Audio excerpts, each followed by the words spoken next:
Hello everyone, this is our English class. In this class we will study the chapter 12 Yuki and the Tsunami. Okay, ये एक story है, आइए इसको read करते हैं. Yuki lived with his family in a village by the sea beside a small town. One day Yuki was playing on the hillside watching the villagers prepare for a festival that night to celebrate a wonderful rice harvest. यूकी अपनी family के साथ एक छोटे से गांव में रहता था जो कहाँ था, समुद्र के किनारे था और एक छोटे से माउंटेन के पास. ठीक है. एक दिन यूकी खेल रहा था कहाँ पे, हिल साइड में, मतलब वो जो माउंटेन था उसकी साइड वो खेल रहा था और देख रहा था कि जो विलेजर्स थे, मतलब गांव के लोग थे, वो क्या प्रिपेयर कर रहे थे कि वो जो उनकी बहुत ही अच्छी चावल की जो खेती होती है तो वो वहाँ पे एक फेस्टिवल से सेलिब्रेट करते हैं. उस चावल की जो बहुत अच्छी खेती वहाँ पे होती है तो वो सेलिब्रेट कर रहे थे. Suddenly Yuki felt an earthquake. It was not strong enough to frighten him, but Yuki, who had felt dozens of shocks, though it was odd, a long, slow, spongy motion.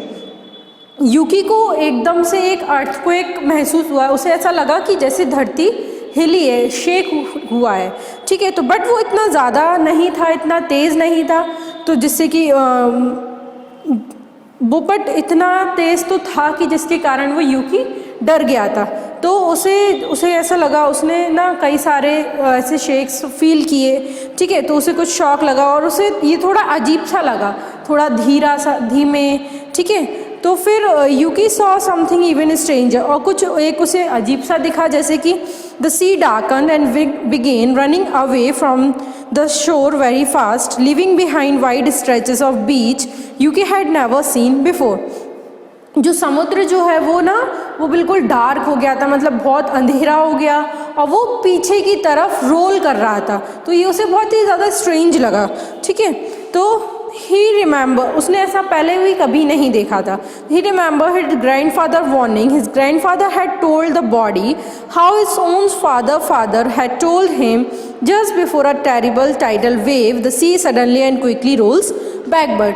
उसे फिर अपने grandfather की warning याद आई कि एक बार उसके grandfather ने क्या कहा था. तो उसके ग्रैंडफादर ने कहा था कि जब ऐसा हो कि समुद्र बिल्कुल काला हो जाए या डार्क हो जाए और फिर वो पीछे की तरफ रोल कर रहा है, तो इसका मतलब क्या है कि एक बहुत बड़ी वेव यानी लहर आने वाली है, जिसे सुनामी कहते हैं. तो मतलब सुनामी आने का वो संदेशा दे रहा था.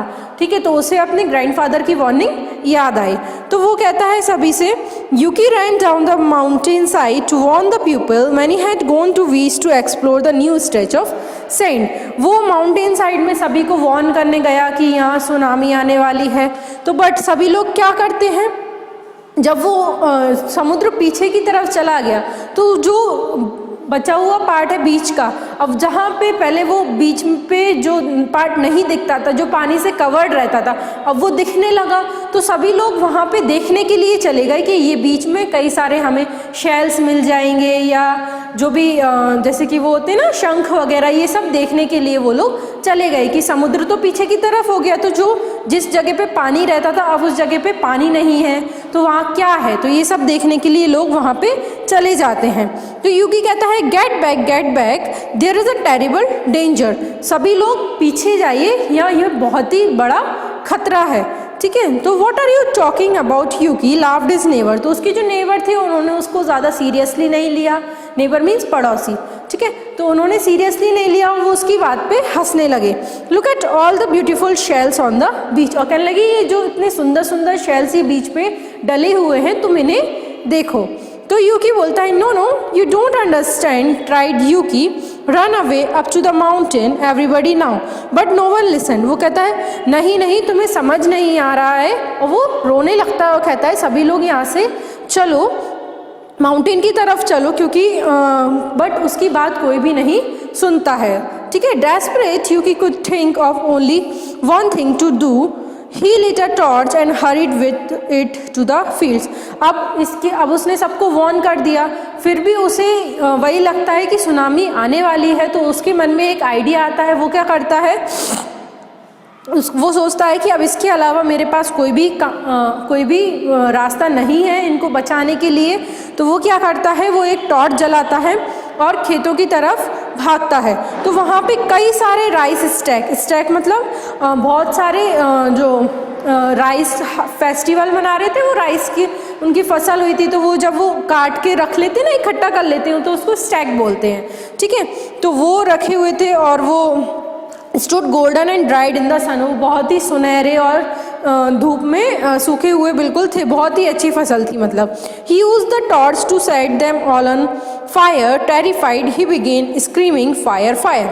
तो उसने क्या किया, उन सब में आग लगा दी, थोड़ी सी आग लगा दी और फिर वो चिल्लाने लगा कि देखो यहाँ फायर, आग है, ठीक है। The people hurried from the beach horrified by the burning rice and the destruction of their livelihood. It's Yuki's fault, cried a boy, he set fire to the rice. तो सभी लोग क्या बीच से बहुत तेज दौड़कर भागे और सभी डरे हुए थे कि हमारे जो राइस है वो जल रहे हैं और हमारे जो जीवन का तहस नहस हो रहा है। तो फिर एक लड़का था जिसने यूकी को फायर लगाते हुए देख लिया, तो वो एकदम से चिल्लाकर बोलता है कि ये यूकी की गलती है, यूकी ने ही इन राइस में आग लगाई है। Yuki, is this true, said Yuki's mother, Yuki hung this head. Yuki की मदर पूछती हैं क्या ये सही है, तो यूकी अपना सिर हिलाता है। Just then someone cried, look, on the horizon was a long line like the shadow of a coast where no coast had even been, a line that grew thicker they looked, that long thin line of darkness was the returning sea, tall as a cliff racing towards them. फिर वो क्या देखते हैं कि कोई जोर से चिल्लाता है और कहता है देखो एक हॉरिजन लाइन की तरफ, मतलब एक लाइन सी और एक वेव सी हमारे साइड आ रही है जो कि कोस्ट की शेडो है, बट वहाँ पे कोई भी कोस्ट नहीं है और वो इतनी बड़ी जो लाइन है उसके कारण पूरा अंधेरा हो जाता है और वो क्लिफ की तरह लंबी, मतलब कोई भी बिल्डिंग होती है ना, इतनी बड़ी थी और वो वेव आ रही थी। The enormous wave struck the shore violently, then nothing could be seen but a storm to spray. When they looked again, they saw the sea roaring over their homes. It drew back, tearing out the land as it went. Twice, 3 times, the sea hammered the land. Finally, the sea returned to its normal place and stayed there. फिर क्या होता है, वो जो आती है वो तेज़ी से, वो बहुत तेज़ी से वो वेव आती है और फिर वो समुद्र के पास तक आके और वो बीच तक आके और फिर वो वापस से चली जाती है और फिर समुद्र अपने आप स्थिर हो जाता है। On the mountain, no words was spoken. All stared at the destruction below, at the ruins of their village. I am sorry, I burned the field, said Yuki, his voice trembling. फिर अब mountain पे जो भी लोग थे उनके पास अब कुछ शब्द नहीं थे बोलने के लिए, सभी लोग उसको बस उस डिस्ट्रक्शन जो हुआ था उसको बस देखते ही रह गए और उन्होंने देखा कि उनका विलेज जो है वो ख़राब हो चुका था। तो वो कहने लगा यूकी कि मैं सॉरी बोलता हूँ कि मैंने आपकी खेतों को जला दिया, और उसकी आवाज़ बिल्कुल लड़खड़ा सी रही थी, ठीक है। तो Yuki said his father, you saved us all. उसके फादर क्या कहते हैं, यूकी तुमने हम सबको बचा लिया। अगर यूकी फायर नहीं लगाता और वो लोग अगर बीच पर होते तो वो वेव जो है वो अपने साथ उन सभी गांव वालों को ले जाती, बट वहाँ क्या हुआ है, यूकी ने यहाँ फायर लगा दी थी जिसके कारण वो सभी गांव वाले माउंटेन साइड पे आ गए, तो वो उस वेव से बच गए, ठीक है। तो the villagers raised Yuki high in the air. तो विलेजर्स ने फिर यूकी को उछालना शुरू किया, उसे सभी ने थैंक्स बोला। We were going to celebrate our rice harvest tonight, but now we will celebrate that we are still alive. तो उसके फादर सभी विलेजर्स बोलते हैं कि हम राइस हार्वेस्ट फेस्टिवल सेलिब्रेट करने जा रहे थे, बट अब हम क्या सेलिब्रेट करेंगे, अब हम वो सेलिब्रेट करेंगे कि हम लोग जिंदा हैं, ठीक है। तो यूकी ने सबकी लाइफ को सेव कर लिया था, ठीक है। आई होप सो बच्चों ये स्टोरी आप सभी को अच्छी लगी होगी, सभी इस स्टोरी को पढ़ना और अगर कोई डाउट है तो मुझसे क्लियर करना। इसके क्वेश्चन आंसर्स और वर्ड मीनिंग आपको अपनी कॉपी में राइट डाउन करना है और इसकी एक्सरसाइज आपको बुक में फिल करना है। Thank you so much everyone.